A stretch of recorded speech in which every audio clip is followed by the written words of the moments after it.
Hello friend, this is Vihan. HPJVT commission post code 1075। इनमें हम previous paper को discuss करेंगे। हमीरपुर बोर्ड के जितने भी एग्जाम हुए हैं डिफरेंट डिफरेंट डिपार्टमेंट्स के लिए, ये सारी चीजें एनालाइज करेंगे। टॉपिक्स, सब टॉपिक्स, हाईलाइटेड क्वेश्चंस और सोर्सेस क्या रहता है हमीरपुर बोर्ड क्वेश्चंस का पिकअप करने का। और एक और चीज बता देता हूँ कि कमीशन के लिए, JVT कमीशन के लिए HPG की हमने स्टूडेंट हेल्पलाइन टीम का गठन कर दिया है। अब आप 24 घंटे में जब मर्जी कॉल कर सकते हैं कमीशन के रिगार्डिंग। ठीक है, तो अगर आपने स्टूडेंट हेल्पलाइन से बात करनी है तो पहले व्हाट्सएप डाल देना। ठीक है, हम आपका नंबर जो आगे फॉरवर्ड कर देते हैं। ठीक है, लेकिन अगर आपने कमीशन के रिगार्डिंग कोर्सेज ज्वाइन करना है तो टाइम से पहले कर लेना, क्योंकि गवर्नमेंट सीनियर एक्सपर्ट के अंडर ये आपको कोर्सेज अवेलेबल हो रहा है, जिसमें आपके वीडियो कोर्सेज रिकॉर्डेड फॉर्म में रहेंगे, notes, MCQs, mock paper, expected questions, edition, ये सब कुछ आपको मिलेगा सिर्फ 899 रुपए में। और ये 899 रुपए भी आपका रिफंडेबल है, यानी कि अगर आपका नेम जो है वो मेरिट लिस्ट में नहीं आता है तो ये फीस जो है वो आपको वापिस हो जाएगी। ठीक है, और इस तरह की श्योरिटी आपको पूरे हिमाचल में कोई नहीं देगा, क्योंकि HPG के आपके जितने भी स्टूडेंट्स हैं उन्होंने प्रीवियस 4 सालों में डिफरेंट डिफरेंट डिपार्टमेंट्स में अपनी सिलेक्शंस को पक्का किया है। अगर मैं यहाँ पर बात करूँ कमीशन के, मेडिकल के, नॉन मेडिकल के, आर्ट्स के, तो डायरेक्ट रिक्रूटमेंट यहाँ पर हुई है। ठीक है, तो ये फीस भी रिफंडेबल है। अगर आपका नेम मेरिट लिस्ट में नहीं आएगा तो ये फीस वापस आपको हो जाएगी। ठीक है, तो इसी श्योरिटी के साथ हम आपको ये सारे कोर्सेज अवेलेबल करवाते हैं। क्वेश्चंस के ऊपर चलेंगे और फोकस करना क्वेश्चंस की वेटेज और क्वेश्चंस का इंपॉर्टेंस। ठीक है, चलिए पहला क्वेश्चन, हिमाचल प्रदेश की कौन सी तहसील शिवालिक पहाड़ियों में नहीं आती है? जल्दी से आपके दिमाग में हिमाचल का माइंड मैप, ज्योग्राफी, ठीक है, बन जानी चाहिए जल्दी से। देखिए, हिमाचल प्रदेश की कौन सी तहसील शिवालिक पहाड़ियों में नहीं आती है, और इसका सही आंसर होगा ऑप्शन नंबर डी, जो है वो अन्नी। ठीक है, ये नहीं आती, जबकि आपका नाहन, बोरंज और पाछड़ जो है वो आपका शिवालिक पहाड़ियों में आती है। ठीक है, चलिए नेक्स्ट, और साथ में आपने सोचना भी आंसर। हिमाचल प्रदेश का कौन सा जिला बिलासपुर के पश्चिम में स्थित है? इसमें भी आपको जल्दी से हिमाचल का मैप बनना चाहिए कि ये मंडी, सोलन, कुल्लू या फिर ऊना। देखिए, हिमाचल प्रदेश का कौन सा जिला बिलासपुर के पश्चिम में स्थित है? अगर आपने सोचा है ऊना तो वेल डन, आपका आंसर जो है बिल्कुल सही है। नेक्स्ट हम यहां पर देखते हैं, सन 1873 में किस यूरोपीय यात्री ने लाहौल को ग्लेशियरों की घाटी कहा? ग्लेशियरों की घाटी, ग्लेशियर आपने हिमाचल के अच्छे से पढ़ लिए होंगे, लेकिन अब मॉडिफाइड है। देखिए, यहां से इसका सही आंसर होगा एंड्रू विल्सन। एंड्रू विल्सन ने ही 1873 में, और ये यूरोपीय यात्री था जिसने लाहौल को ग्लेशियरों की घाटी कहा था। अब देखिए, यहां से कम जो ग्लेशियर है आपके, ठीक है, हिमाचल के जो ग्लेशियर है आपने सभी ने अच्छे से पढ़े होंगे, लेकिन आपको एडवांस लेवल अभी पता नहीं है। ठीक है, एडवांस लेवल भी ग्लेशियरों से बन रहा है, और यहां से कम 73 क्वेश्चन ऐसे हैं जो आपको बुक्स में नहीं मिलेंगे। ठीक है, तो मैं इन्हीं क्वेश्चंस के ऊपर बात कर रहा था, इसलिए ये सीरीज स्टार्ट की गई है कि जहां पे मैं आपको ये बताने वाला हूं कि कितने कितने क्वेश्चन जो अभी एडवांस लेवल पे हैं। ठीक है, तो ये व्हाट्सएप करके वैसे भी आप ले सकते हैं। नेक्स्ट हम यहां पर बात करेंगे, सन 1804 और 5 में कांगड़ा रियासत पर आक्रमण करने वाली गोरखा सेना का सेनापति कौन था? क्या ये जोरावर सिंह थापा था, मदन सिंह थापा था, जीत सिंह था, या फिर अमर सिंह थापा था? जल्दी से सोचना है फ्रेंड्स, इसका बिल्कुल सही आंसर होगा option number D, Amar Singh Thapa. सन 1804-5 में कांगड़ा रियासत पर आक्रमण करने वाली गोरखा सेना का जो सेनापति था वो अमर सिंह थापा ही था। ठीक है, चलिए नेक्स्ट हम यहां पर देखेंगे, और यहां से मैं आपको एक और चीज क्लियर करवा देता हूं कि जितने भी नेशनल मूवमेंट हिमाचल में हुए हैं, ठीक है, जो मॉडर्न टाइप के हैं या फिर फेमस पर्सनैलिटीज है, या जो आपके लोकल बेस पे जितने भी युद्ध हुए हैं या आक्रमण हुए हैं, ठीक है, यहां से बहुत सारे क्वेश्चंस हैं जिनकी कैटेगरी कम से कम 145 क्वेश्चंस एडवांस लेवल अभी चल रहा है। ये आपको बुक्स कहीं नहीं मिलेगा। ठीक है, हिमाचल प्रदेश में भज्जी रियासत की स्थापना किसने की? प्रिंसली स्टेट आपको अच्छे से पढ़ के जाना है। चांद, रण बहादुर, भूप सिंह या फिर चारों, किसने की थी? जल्दी से सोचना है। देखिए, भज्जी जो रियासत थी उसका ऑप्शन नंबर डी, यानी कि चारों, किसने की थी? चारों ने की थी। भज्जी रियासत की स्थापना किसने की थी? चारों ने की थी। ठीक है, चलिए नेक्स्ट यहाँ पर देखते हैं। हिमाचल प्रदेश की कांगड़ा रियासत अब अंग्रेजों के आधिपत्य में आ गई थी। कब आ गई थी? क्या ये 1857 के विद्रोह के बाद आई थी, 1875 के बाद, 1861 के बाद, या फिर इनमें से कोई भी?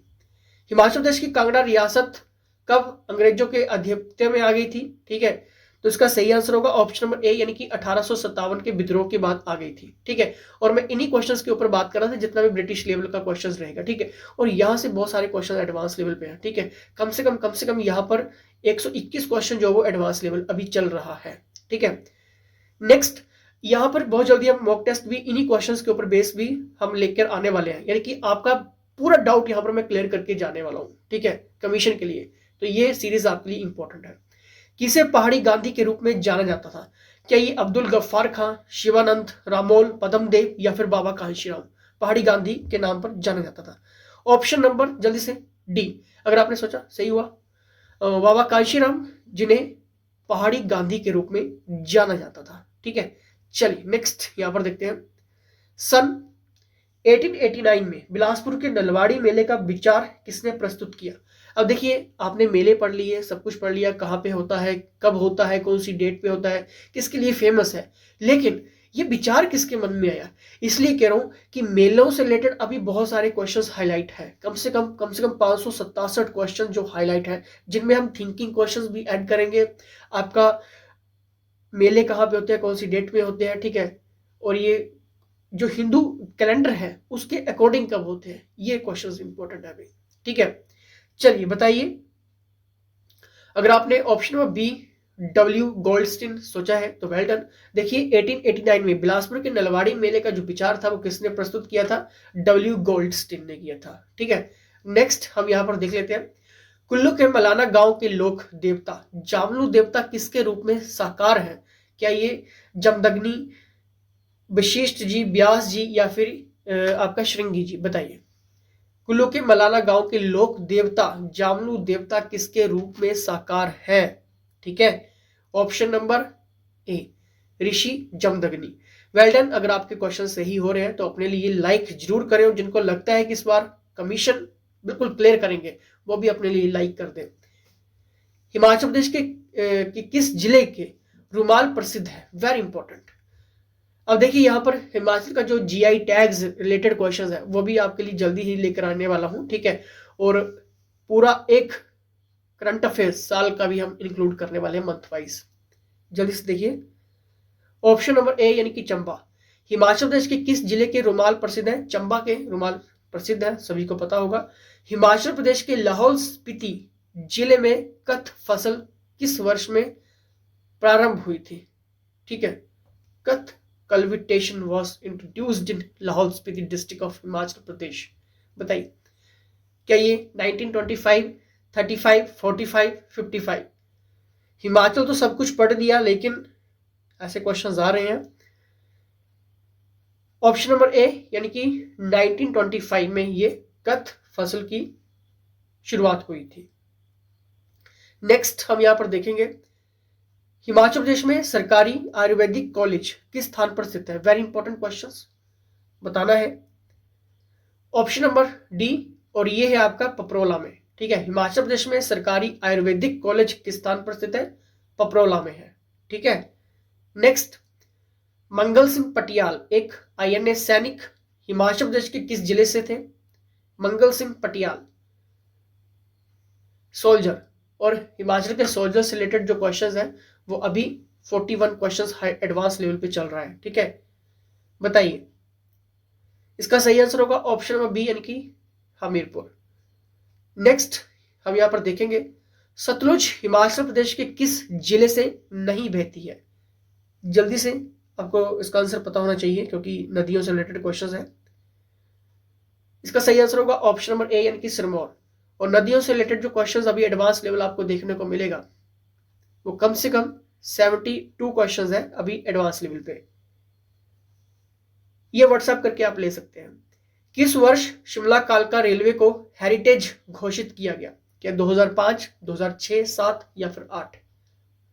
जल्दी से सोचना है फ्रेंड्स। इसका सही आंसर होगा ऑप्शन नंबर डी, यानी कि 2008 में शिमला कालका रेलवे को हेरिटेज घोषित किया गया। क्लियर। नेक्स्ट यहां पर देखेंगे, एंड तक ये सीरीज लगाना क्योंकि इसमें आपको बहुत सारी नॉलेज मैं देने वाला हूं। ठीक है, जितना भी एडवांस लेवल रहेगा क्वेश्चंस का फॉर्मेट। ऋग्वैदिक धर्म की मुख्य विशेषता डैश की पूजा थी। अभी जितना भी यहां से क्वेश्चंस है, चाहे मैं रिलीजन की बात करूं, सिख धर्म, बौद्ध धर्म, आपका जैन धर्म और ग्रंथ टाइप जो क्वेश्चंस है, ठीक है, ज्यादा क्वेश्चंस हाईलाइट नहीं है, सिर्फ 37 क्वेश्चंस यहां से एडवांस लेवल पे है जो अदर स्टेट के एग्जाम में भी आ रहे हैं अभी। बताइए इसका सही आंसर। ऑप्शन नंबर ए यानी कि प्रकृति। ठीक है, नेचर। ऋग्वैदिक धर्म की मुख्य विशेषता प्रकृति की पूजा थी। क्लियर। अगर आपने सोचा सही हुआ तो वेल डन। चलिए नेक्स्ट हम यहां पर देखेंगे, किस नदी के तट पर पुलकेशिन II ने हर्षवर्धन को हराया था? क्या गोदावरी, नर्मदा, ताप्ती, महानदी? अब देखिए, जब भी हम हर्षवर्धन की काल की बात करते हैं या फिर एंशिएंट हिस्ट्री की बात करते हैं, मौर्य काल की बात करते हैं, सिंधु घाटी की बात करते हैं, यहां से कम से कम जो एडवांस लेवल है अभी के क्वेश्चंस का जो एडवांस लेवल है वो आपका 189 क्वेश्चन जो है, ठीक है, लमसम आप 190 क्वेश्चंस रख लो, 190 क्वेश्चन जो एडवांस है, यानी कि जो मैं ये जो आपको मैं बता रहा हूं 190 क्वेश्चंस, 175 क्वेश्चंस, 31 क्वेश्चंस यहां व्हाट्सएप करके ले सकते हैं और यहां से बाहर आपको क्वेश्चंस नहीं आएंगे। इसलिए ये सीरीज स्टार्ट की गई है क्योंकि हमने इन सब चीजों को एनालाइज कर दिया है। बताइए इसका सही आंसर। ऑप्शन बी यानी कि नर्मदा। देखिए, किस नदी के तट पर पुलकेशिन II ने हर्षवर्धन को हराया था? तो नर्मदा नदी के पास हराया था, नर्मदा तट के पास हराया था। ठीक है, नेक्स्ट, किस दिल्ली सुल्तान ने चांदी की जगह ताम्र सिक्के जारी किए?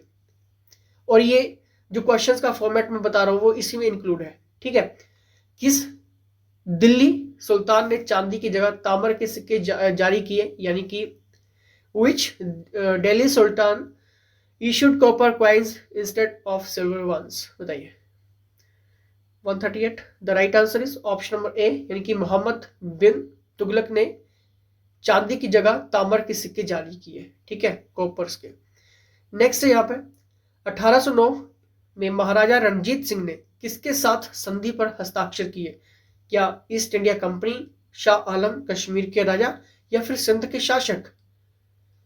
और रणजीत सिंह से जो क्वेश्चंस हाईलाइट होते हैं, ठीक है, अगर मैं महाराणा प्रताप की बात करूं, रणजीत सिंह की बात करूं या फिर जितना भी ये ट्रीटीज क्वेश्चंस है, ठीक है, ये ट्रीटीज क्वेश्चंस है, अभी यहां से 367 क्वेश्चंस हाईलाइट एडवांस लेवल पे है जो ट्रीटीज क्वेश्चंस है स्पेशली। ठीक है, इस तरह से चेक किया जाता है क्वेश्चंस का लेवल। बताइए इसका सही आंसर क्या होगा। देखिए, ईस्ट इंडिया कंपनी 1809 में महाराजा रणजीत सिंह ने ईस्ट इंडिया कंपनी के साथ संधि पर हस्ताक्षर किए थे। नेक्स्ट हम यहां पर देखेंगे, सांची के स्तूप का निर्माण किसने करवाया?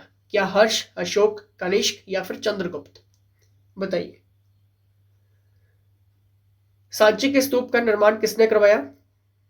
The right answer is option number B यानी कि अशोक ने सांची के स्तूप का निर्माण करवाया था। और अशोक से रिलेटेड जो क्वेश्चंस रहेगा, ठीक है, कनिष्क से रिलेटेड क्वेश्चन, चंद्रगुप्त, हर्ष, ठीक है, अगर इनकी वेटेज की बात की जाए, टोटल वेटेज की बात की जाए, तो यहां पर 107 क्वेश्चंस अभी एडवांस लेवल पे है। अगर अच्छे से कर लिए, हमीरपुर बोर्ड का फंडा भी यही कहता है कि ऑब्जेक्टिव प्लस एमसीक्यूज अगर आपने अच्छे से लगा लिया, नोट्स अगर आपके ऑलरेडी क्लियर है या फिर क्लियर कर लिए, ये तो वैसे सारी चीजें आपको मिल जाएंगी। 1 महीने की स्टडी के साथ, 15 दिन की स्टडी के साथ भी आप एग्जाम को निकाल सकते हो और स्टूडेंट निकाल रहा है। ठीक है, तो इसका सही आंसर क्या होगा जल्दी से बताइए। ऑप्शन बी यानी कि अशोक। क्लियर। नेक्स्ट यहां पर देखते हैं, भारतीय राष्ट्रीय कांग्रेस के किस अधिवेशन में नरम पंथियों और गर्म पंथियों में विभाजन हुआ? आईएनसी। यहां का नोट्स, यहां के मॉक टेस्ट, यहां के क्वेश्चंस, अगर इनकी वेटेज की बात की जाए तो कम से कम 88 क्वेश्चंस हाईलाइट है अभी आईएनसी से। बताइए, भारतीय राष्ट्रीय कांग्रेस के किस अधिवेशन में नरम पंथियों और गर्म पंथियों में विभाजन हुआ? ऑप्शन नंबर डी यानी कि सूरत। ठीक है, किस अधिवेशन में विभाजन हुआ था? सूरत अधिवेशन में, ठीक है, जिसमें गर्मपंथी और नरमपंथी में विभाजन हो गया था। ठीक है, चलिए नेक्स्ट यहां पर देखते हैं, संसद की सीटों का बंटवारा किस जनगणना पर आधारित है? Very important question. संसद और यहां से कम 603 क्वेश्चन, 603 क्वेश्चन एडवांस लेवल पे है अभी, 603 क्वेश्चन पार्लियामेंट से रिलेटेड क्वेश्चन। ठीक है, पढ़ लिए, इजिली एग्जाम निकल जाएगा। इसका सही आंसर होगा ऑप्शन नंबर सी, यानी कि 1971। संसद की सीटों का बंटवारा किस जनगणना पर आधारित है? 1971। ठीक है, जनगणना पर आधारित है, 1971 की जनगणना पर आधारित है संसद की सीटों का बंटवारा। नेक्स्ट देख लेते हैं, क्षेत्रीय परिषद किससे संबंधित मामलों पर चर्चा करती है? Zonal council. ठीक है, डिस्कस मैटर रिलेटिंग टू, क्या ये interstate transport, border disputes, economic and social planning, या फिर ऑल ऑफ दिस? बताइए। देखिए, जब भी हम जोनल काउंसिल डिस्कस मैटर की बात करते हैं तो ये आपका इंटरस्टेट ट्रांसपोर्ट भी है, बॉर्डर डिस्प्यूट्स भी है, इकोनॉमिक एंड सोशल प्लानिंग भी है। तो इसका मतलब ये हुआ कि ऑल ऑफ दीज जो इसका राइट आंसर होगा। Clear? Zonal council discuss matter, जितने मैटर क्वेश्चंस हो गए आपके, ठीक है, चाहे मैं अंतरराज्य परिवहन की बात करूं, सीमा विवाद टाइप क्वेश्चन हो गया, या फिर इस टाइप का क्वेश्चन हो गया आर्थिक या सामाजिक योजना, यहां से इस टाइम जो वो 179 क्वेश्चन यानी कि 180 के क्वेश्चंस के आसपास एडवांस लेवल पे भी चल रहा है।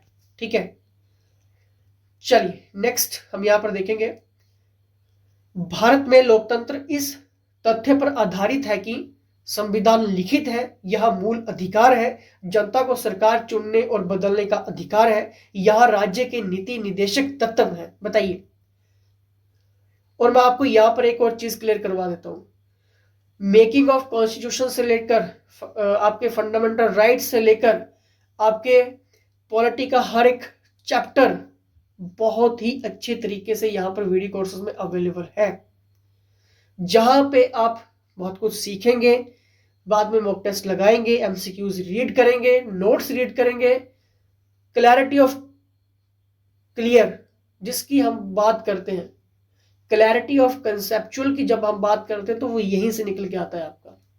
इसलिए हम कहते हैं कि अगर मेरिट लिस्ट में नेम नहीं आएगा फीस रिफंड हो जाएगी, और ये हिमाचल में कोई नहीं कहेगा। इसका सही आंसर होगा ऑप्शन नंबर सी, यानी कि जनता को सरकार चुनने और बदलने का अधिकार है।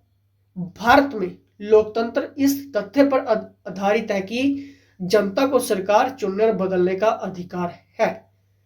ठीक है, नेक्स्ट हम यहां पर देखेंगे, किस पंचवर्षीय योजना में आत्मनिर्भरता और शून्य विदेशी सहायता का उद्देश्य घोषित किया गया था? क्या ये पहली, तीसरी, चौथी या फिर पांचवी?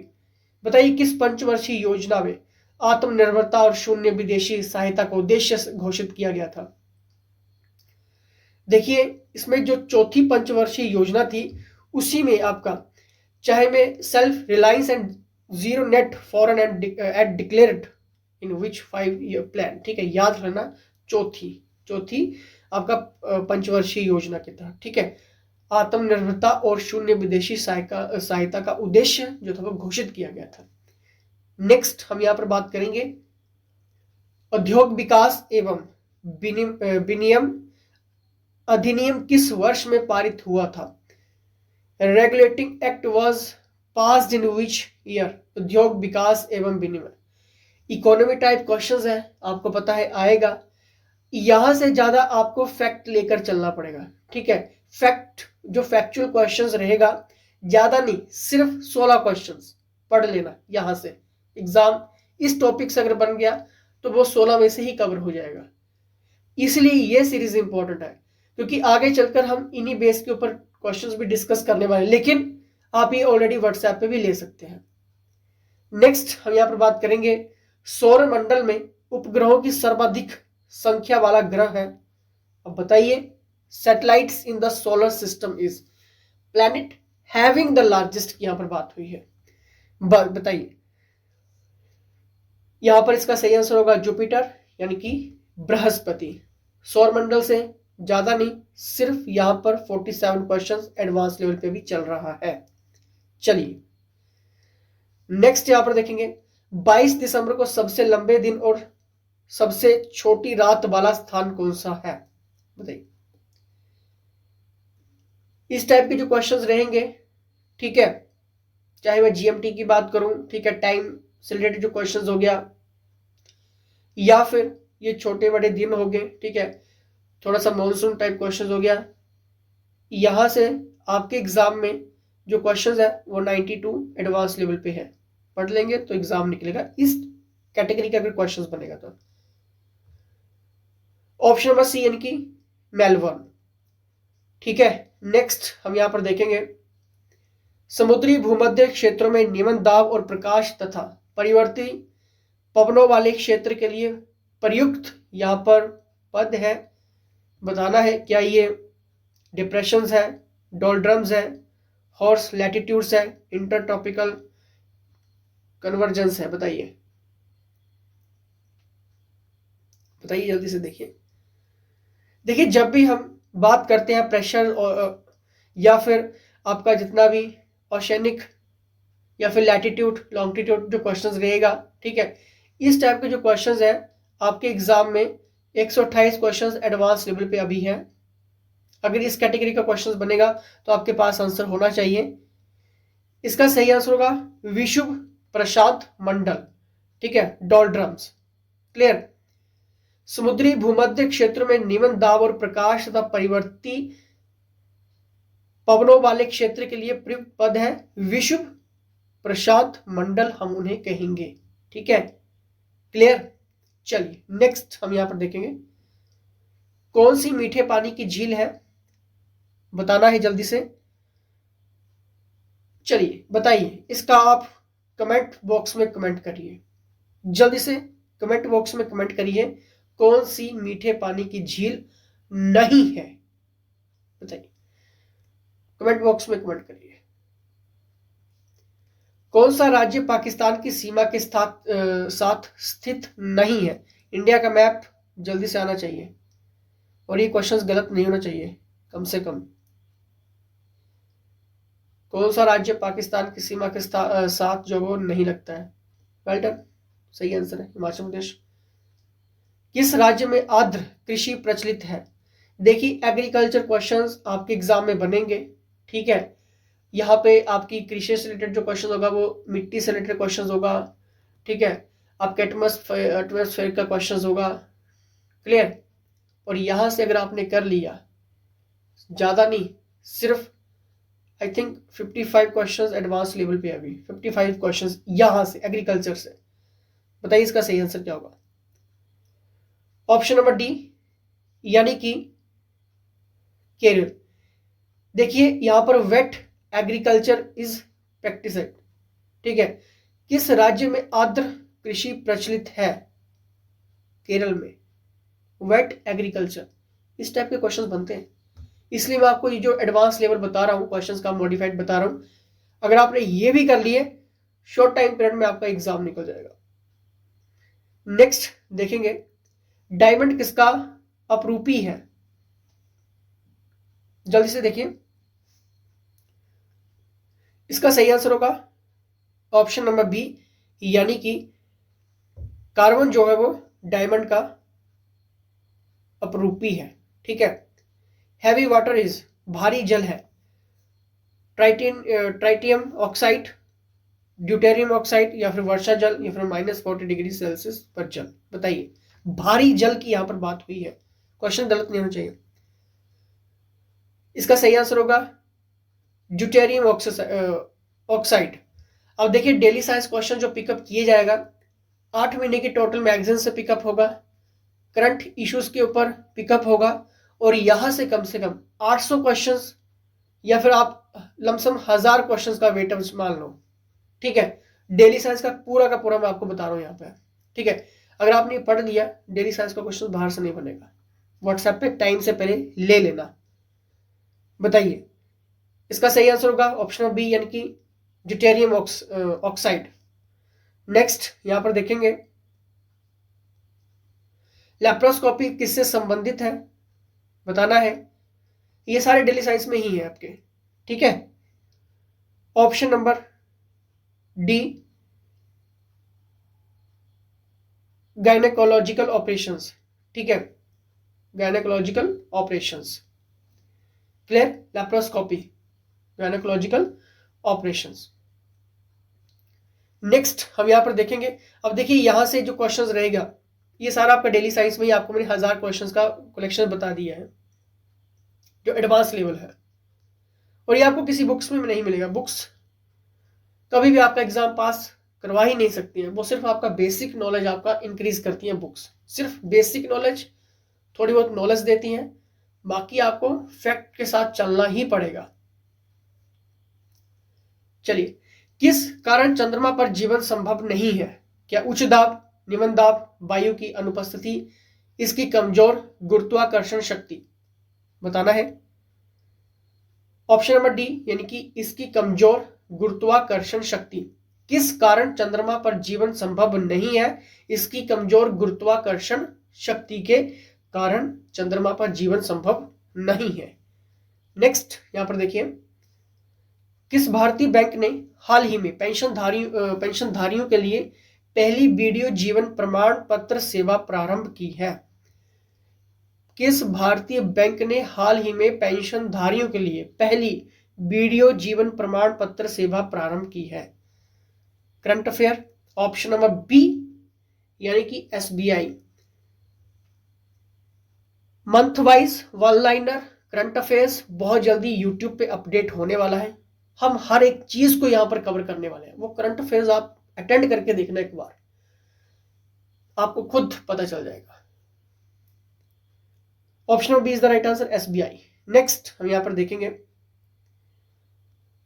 किस देश ने हाल ही में ऐतिहासिक $1 ट्रिलियन इंफ्रास्ट्रक्चर विधेयक पारित किया? वेरी इंपॉर्टेंट करंट अफेयर का क्वेश्चन। किस देश ने हाल ही में ऐतिहासिक $1 ट्रिलियन इंफ्रास्ट्रक्चर विधेयक पारित किया? ऑप्शन नंबर बी, यानी कि यूएसए ने ऐतिहासिक $1 ट्रिलियन इंफ्रास्ट्रक्चर विधेयक जो वो पारित किया है। नेक्स्ट देखेंगे, पार्कर सोलर प्रोब जो हाल ही में समाचारों में था, किस देश द्वारा प्रारंभ किया गया था? Parker solar probe, very important. इस तरह का फैक्चुअल क्वेश्चन एग्जामिनर उठाता है, बताना है। इसका सही आंसर होगा यूएसए। क्लियर, चलिए नेक्स्ट हम यहां पर देखते हैं,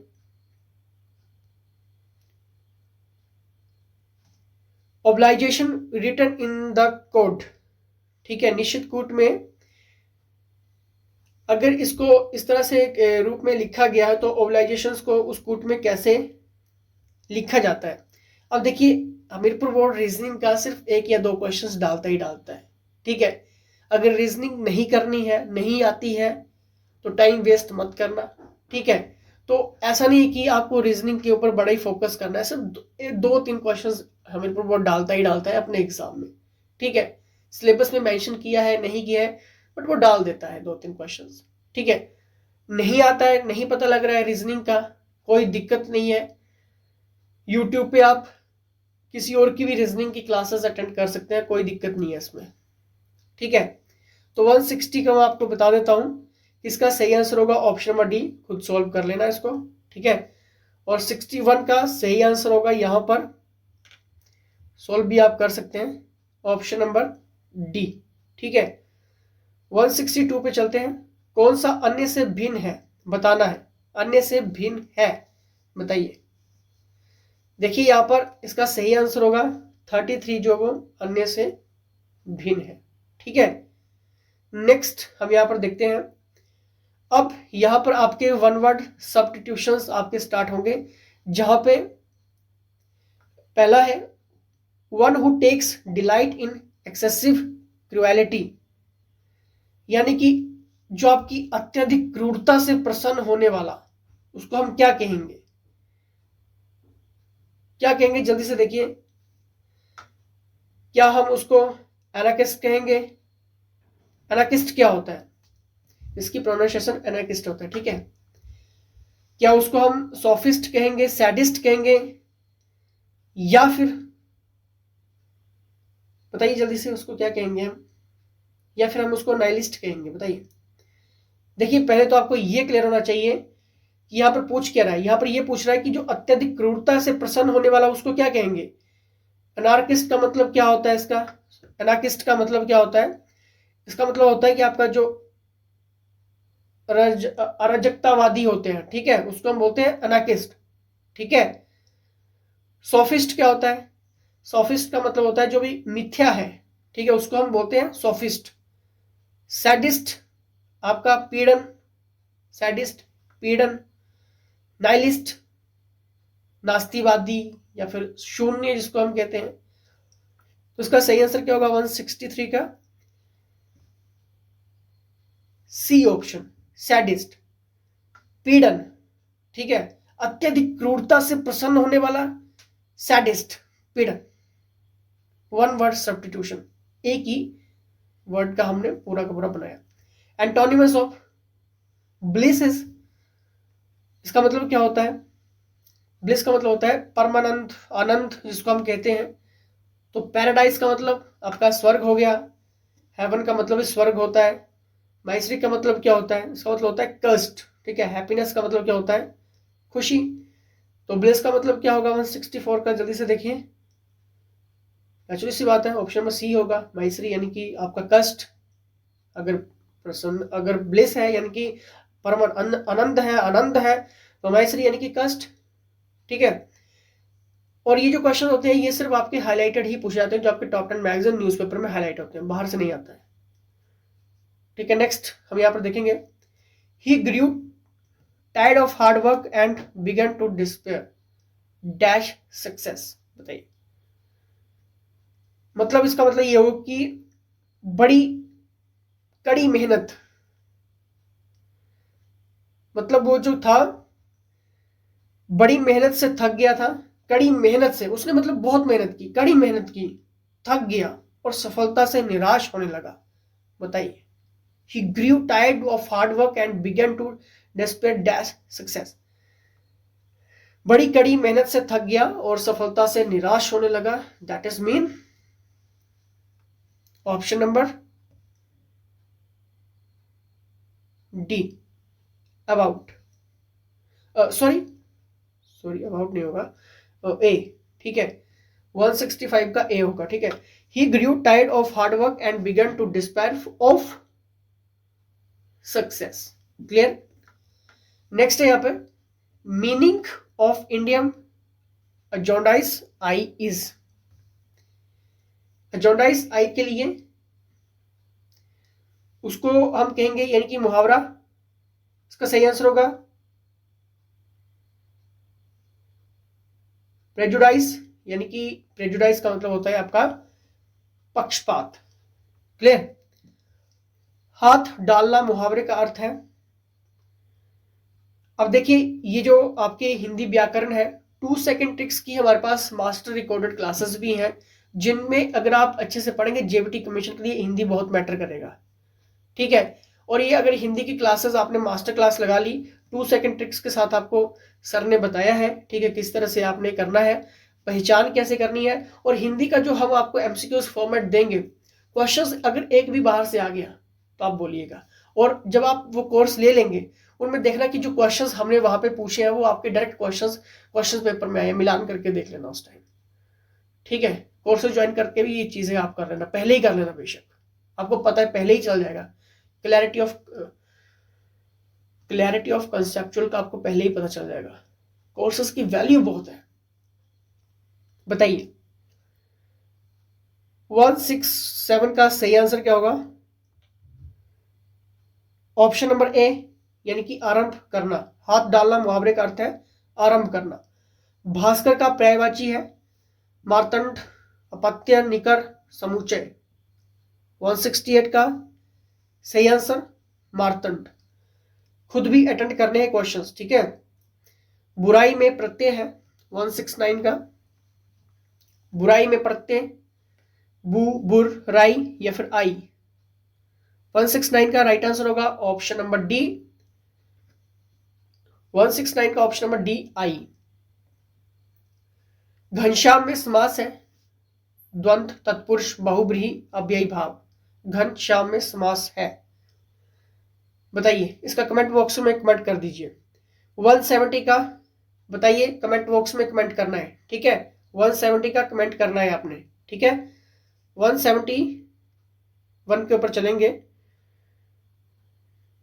विच of the following famous ruler is called as father of inscriptions, बताइए। निम्नलिखित में से किस प्रसिद्ध शासक को अभिलेखों का जनक कहा जाता है? मैंने आपको पहले भी क्वेश्चंस की वेटेज बता दिया है। अभिलेखों की इंस्क्रिप्शंस की टाइप जो क्वेश्चंस है वो भी आप ले लेना टाइम से पहले। और यहाँ से काफी ज्यादा क्वेश्चन जो वो हाईलाइट हो रहे हैं अभी। एडवांस लेवल काफी ज्यादा है, ज्यादा क्वेश्चंस का नहीं है। सिर्फ यहाँ पर आपके एग्जाम जो एडवांस लेवल रहेगा, इंस्क्रिप्शन से रिलेटेड जो क्वेश्चंस होंगे आपके एग्जाम में, वो सिर्फ आपके 37 क्वेश्चंस यहाँ पर एडवांस लेवल है। 171 का राइट आंसर होगा ऑप्शन नंबर ए, यानी कि समुद्रगुप्त। निम्नलिखित में से किस प्रसिद्ध शासक को अभिलेखों का जनक कहा जाता है? समुद्रगुप्त को। क्लियर। नेक्स्ट हम यहां पर देखेंगे, पानीपत की दूसरी लड़ाई कब हुई, बताइए। सभी को आता होगा और यहां से भी क्वेश्चंस हाईलाइट है। Option number B is the right answer, यानी कि 1556, ठीक है। पानीपत की दूसरी लड़ाई हुई थी। और यहां से जो क्वेश्चंस है वो आपके 189 क्वेश्चंस, ठीक है। 189 क्वेश्चन जो वो एडवांस लेवल पे भी चल रहा है। तोमर राजपूतों के अधीन साम्राज्य की राजधानी सबसे पहले बना, क्या दिल्ली, पाटलिपुत्र, कलकत्ता या फिर तक्षशिला? ऑप्शन नंबर ए, यानी कि दिल्ली। देखिए, तोमर राजपूतों के अधीन साम्राज्य की राजधानी सबसे पहले बना दिल्ली।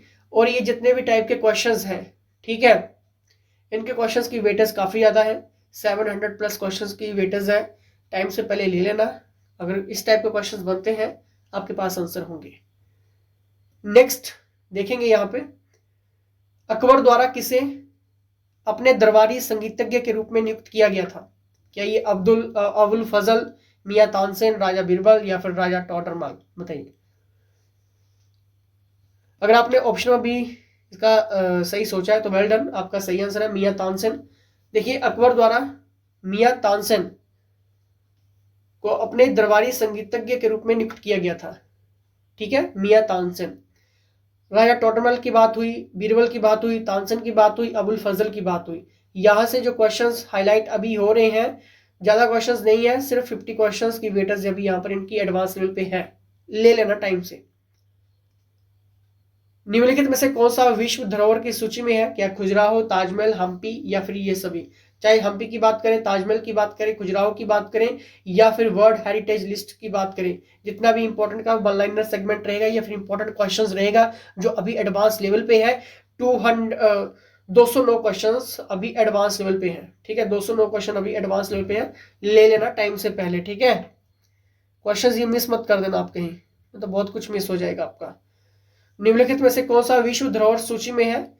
और ये सभी हैं, चाहे मैं खजुराहो की बात करूं, ताजमहल की बात करूं, हम्पी की बात करूं, ठीक है, ये सारे ही हैं।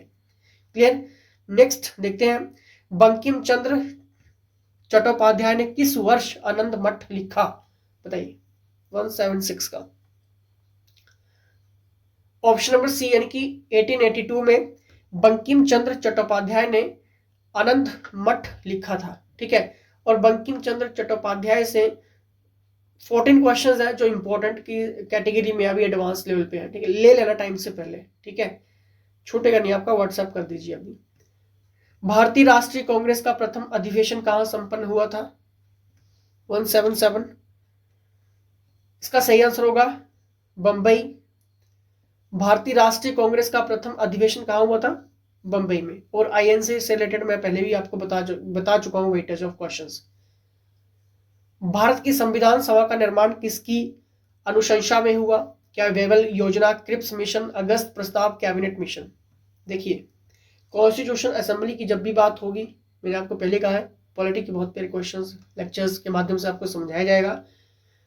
और यहां से जो क्वेश्चंस हाईलाइट है पॉलिटी के, यहां से 412 क्वेश्चंस एडवांस लेवल पे हैं, टाइम से पहले ले लेना, एग्जाम पास हो जाएगा। बेबल योजना, क्रिप्स मिशन, अगस्त प्रस्ताव, कैबिनेट मिशन?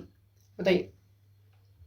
178 का राइट आंसर होगा ऑप्शन नंबर डी, यानी कि कैबिनेट मिशन। भारत की संविधान सभा का निर्माण किसकी अनुशंसा पर हुआ था? Cabinet mission. ठीक है, बहुत सारे क्वेश्चंस बनते हैं यहां से। नेक्स्ट है यहाँ पे, और इस टाइप के क्वेश्चंस अगर आपने नोट्स पढ़ लिए, वीडियो कोर्सेस लगा लिया, लेकिन एमसीक्यूज फॉर्मेट नहीं पढ़ा, ऑब्जेक्टिव नहीं पढ़ा, मॉक टेस्ट नहीं लगाया, टेस्ट सीरीज अटेंड नहीं की, ग्राफ टेस्ट अटेंड नहीं किया, तो कहां पे आपको क्लैरिटी हो पाएगी इन क्वेश्चंस की? ठीक है, OMR शीट टेस्ट भी इसमें आपको जेबीटी कमीशन में अवेलेबल है, घर बैठे आप लगा सकते हो OMR टेस्ट। संविधान में भारतीय लोकतंत्र का स्वरूप कहां मिलता है? क्या प्रस्तावना में, भाग 3 में, 4 में, या फिर 1 में? बताइए। इसका सही आंसर होगा ऑप्शन नंबर ए, यानी कि प्रस्तावना, the preamble. Very important, lecture attend करेंगे तो बहुत कुछ सीखेंगे यहां से आप प्रियम्बल से रिलेटेड, भाग 3, भाग 1। ठीक है, और यहां से बहुत सारे क्वेश्चंस इंपॉर्टेंट है। भारतीय संविधान की 7वीं अनुसूची संबंधित है शेड्यूल से रिलेटेड, तो आपने लेक्चर्स अटेंड कर लिए होंगे, नोट्स पढ़ लिए होंगे, लेकिन आपको बता दूं शेड्यूल से रिलेटेड जो क्वेश्चन है, सिर्फ शेड्यूल से रिलेटेड जो क्वेश्चन है, जो आपका स्टेट लेवल का एग्जाम है, जेवीटी के जो इंपॉर्टेंट क्वेश्चंस की कैटेगरी में सिर्फ 92 क्वेश्चंस है, पढ़ लोगे लाइफ बन जाएगी। 180 का सही आंसर होगा ऑप्शन नंबर बी, यानी कि केंद्र एवं राज्यों के बीच शक्ति का वितरण। भारतीय संविधान की 7वीं अनुसूची इससे संबंधित है, केंद्र और राज्यों के बीच शक्ति का वितरण। ठीक है, distribution of power between the union and the states. Clear. Next देखते हैं, यदि भारत का प्रधानमंत्री अपना त्यागपत्र राष्ट्रपति को सौंपता है तो इसका अर्थ त्यागपत्र होगा केवल प्रधानमंत्री का, प्रधानमंत्री और गृह मंत्री का, संपूर्ण मंत्रिमंडल का, या फिर इनमें से कोई नहीं? जल्दी से सोचिए।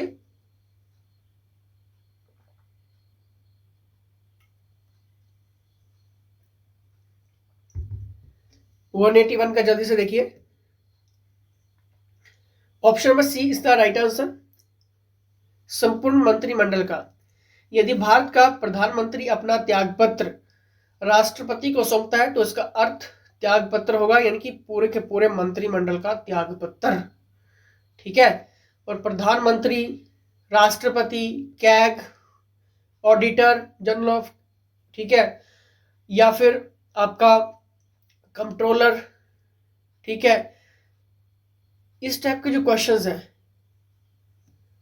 900 प्लस क्वेश्चंस की कैटेगरी में एडवांस है, अभी ले लेना। पॉलिटी का पूरा सेगमेंट बता दिया मैंने आपको यहां पर, ये पढ़ लेना, एग्जाम निकलेगा, एडवांस भी होगा, हाईलाइट भी होगा, तब भी आपके पास आंसर होगा। फिर हमने इसी चीज के ऊपर काम कर रहे हैं अभी, जो भी प्रीवियस बेस में क्वेश्चंस हुए हैं, आगे क्या हो सकता है, किस टाइप के क्वेश्चंस आ सकते हैं, ये चीजें हम आपको दे रहे हैं।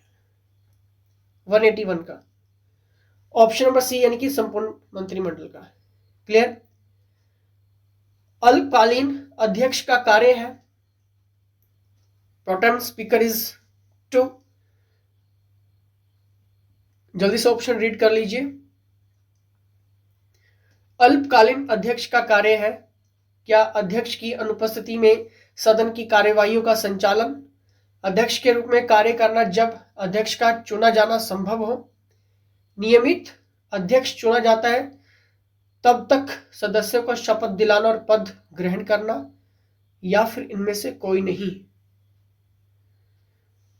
इसका सही आंसर होगा ऑप्शन नंबर सी, यानी कि नियमित अध्यक्ष चुना जाता है तब तक सदस्यों को शपथ दिलाना और पद ग्रहण करना, यानी कि अल्पकालीन अध्यक्ष का कार्य है। सही हुआ तो वेल डन। नेक्स्ट है यहां पर, चंद्रमा अपना समान मुख पृथ्वी को दिखा रहा है क्योंकि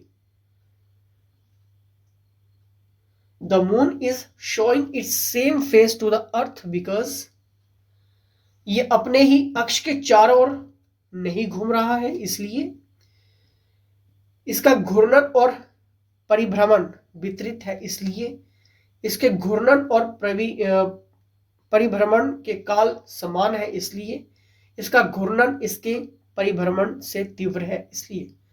बताइए। 183।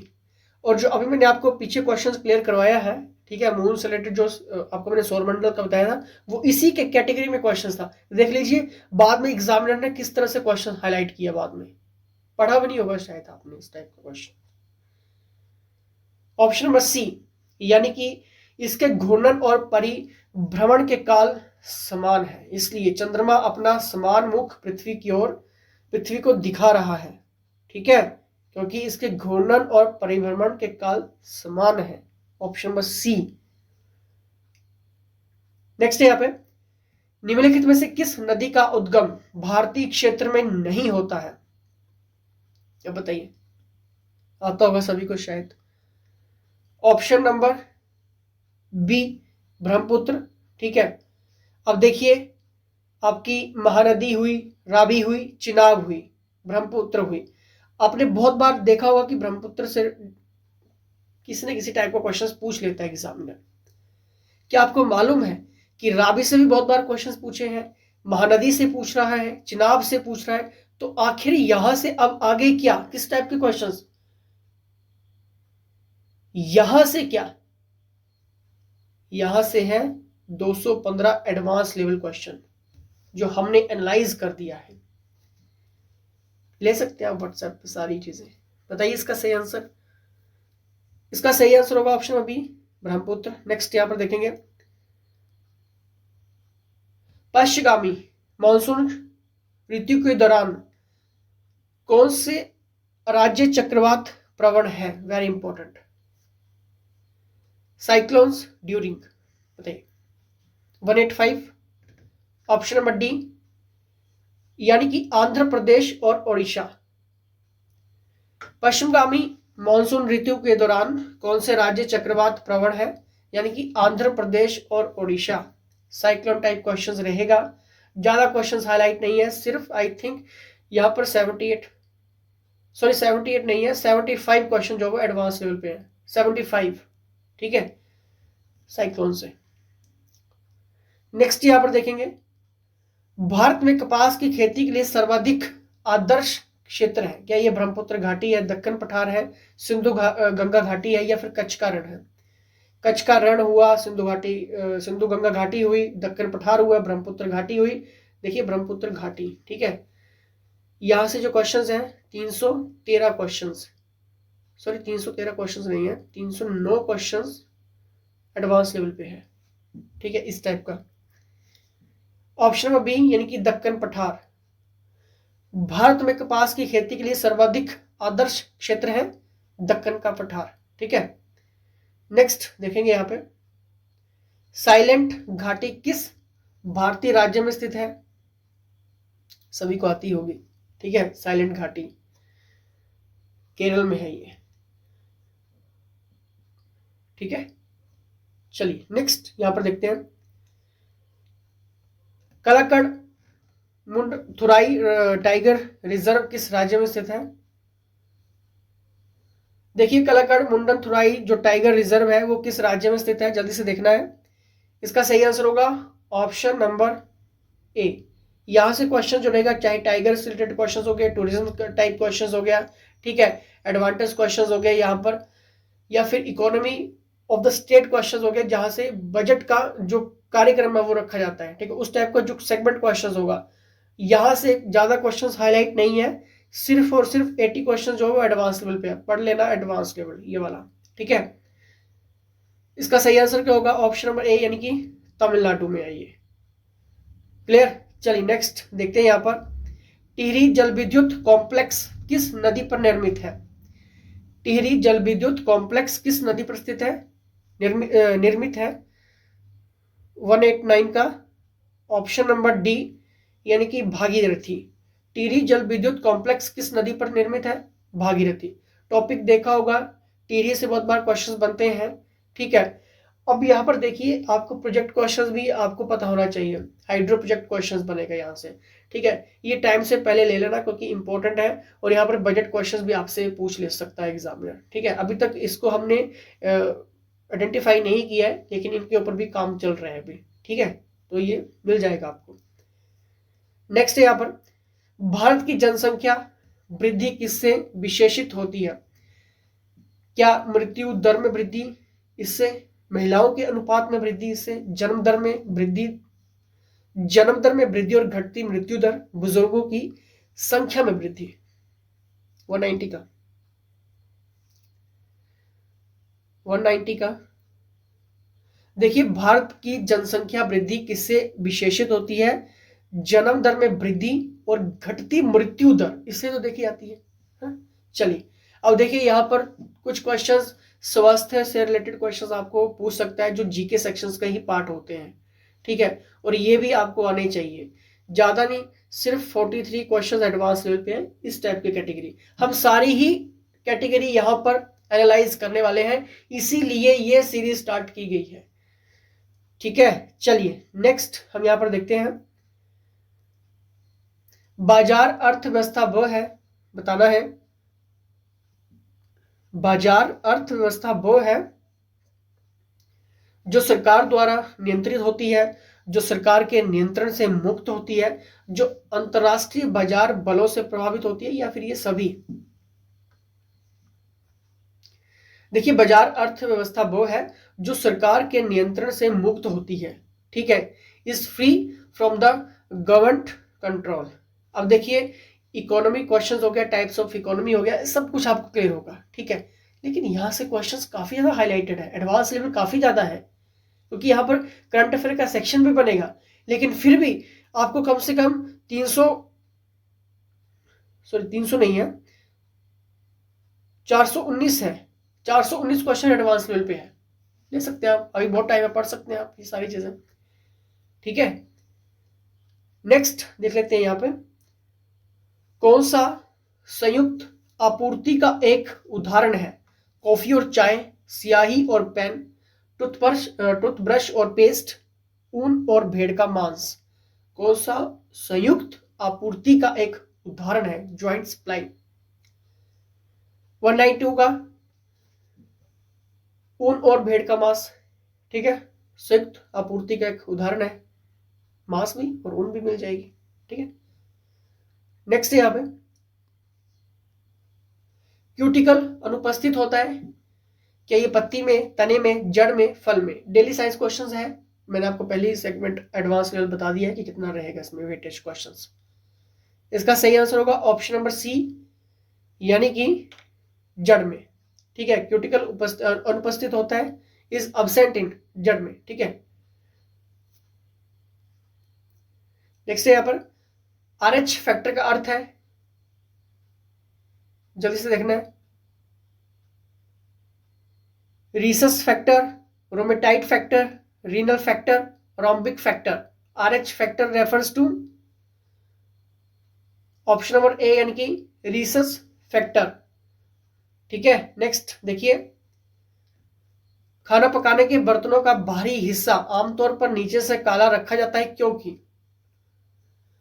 रोजाना साफ करना कठिन है, इसलिए काली सतह ऊष्मा का सुचालक है, काली सतह ऊष्मा की कुचालक है, कुचालक यानी कि आपका पुअर कंडक्टर ऑफ हीट, ठीक है, सुचालक गुड कंडक्टर ऑफ हीट। काली सतह ऊष्मा की अच्छी अवशोषक है, यानी कि absorber of heat, black surface. बताइए, इसका सही आंसर होगा ऑप्शन नंबर डी, यानी कि काली सतह ऊष्मा की अच्छी अवशोषक है। Black surface is a good absorber of heat, that is why outside of cooking utensils the generally left black from below because, ठीक है, क्लियर, इसलिए रखा जाता है। नेक्स्ट यहाँ पे रेफ्रिजरेटर खाने को दूषित होने से बचाता है, क्योंकि इसके निम्न तापमान पर जीवाणु और कवक निष्क्रिय हो जाते हैं, इसलिए इस तापमान पर जीवाणु मर जाते हैं, इसलिए इस तापमान पर जीवाणु जम जाते हैं, इसलिए ये भोजन को जीवाणु मुक्त बनाता है, इसलिए। देखिए, रेफ्रिजरेटर खाने को दूषित होने से बचाता है, क्योंकि इसके निम्न तापमान पर जीवाणु और कवक जो है वो निष्क्रिय हो जाते हैं, इसीलिए, ठीक है। Option number A is the right answer. ये डेली साइंस क्वेश्चंस का ही सेगमेंट है, 1000 क्वेश्चंस एमसीक्यूज एडवांस है, वो पढ़ लेना बहुत है। सबसे हल्का रेडियोएक्टिव तत्व है क्या? ये ड्यूटेरियम पोलोनियम, ट्राइटियम या फिर यूरेनियम।